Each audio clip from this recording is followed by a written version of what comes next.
We all know that the arts can lift our spirits and get us through hard times, whether it is painting or music or dance or some other artistic production or performance. The arts touch our souls, lift our hearts, console us when we need consolation, and inspire us when we need to be spurred to action. One of my favorites of the arts is poetry, which I think of as the music of words. In mid-March, when we all suddenly realized that we were confronting a worldwide pandemic, that not even our large and technically advanced country would be spared, the first lines of poetry that occurred to me were from the end of T.S. Eliot's poem, The Hollow Men. Here we were, having avoided thus far the violent ending of nuclear war. We now faced a silent world killer. So Eliot's words came back to me from the concluding lines of The Hollow Men. This is the way the world ends. This is the way the world ends. This is the way the world ends. Not with a bang, but a whimper. For me, this was not the place in the arts to stop. I wanted to find a better place, something that would console, soothe, relax, yes, and perhaps even allow me to escape for a moment the doom and gloom that now seemed to be surrounding us. I didn't find it right away, but just recently I recalled a poem that I absolutely love. It is a poem that I latched onto in my environmental work with faith communities and other groups. It is a very short poem, but it offers respite as well as inspiration to those who work for environmental justice. It always reminded me of what we were working to save of this world that we love. It is a short poem by Wendell Berry called The Peace of Wild Things. To me, it has a new relevance in this time of global pandemic crisis. The Peace of Wild Things by Wendell Berry.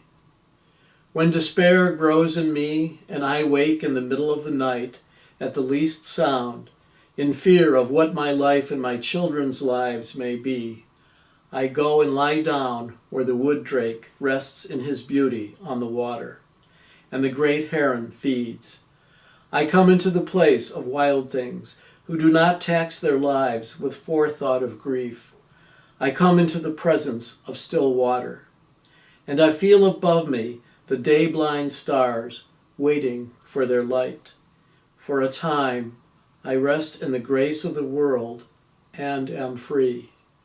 So let us all find that place in the arts somewhere, or in a quiet walk in the woods or by a lake, that provides for us a place to rest in the grace of the world and be free.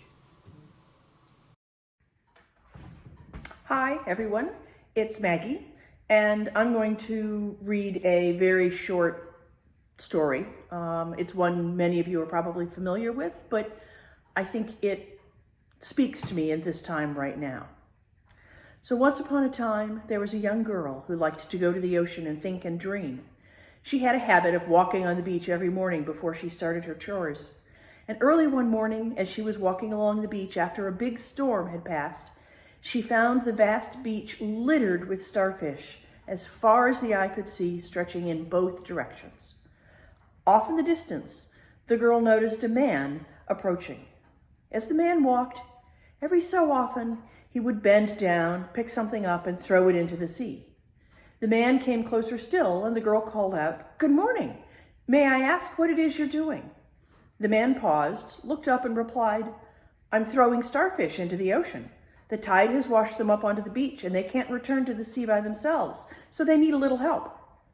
The girl replied, "But there must be tens of thousands of starfish on the beach. I'm afraid you won't be able to make that much of a difference." The man bent down, picked up yet another starfish, threw it in as far as he could into the ocean. Then he turned, smiled at the girl, and said, "Made a difference to that one." Making a difference one starfish at a time, one phone call at a time, one connection at a time, is sometimes the best that we can do. Take care, everyone.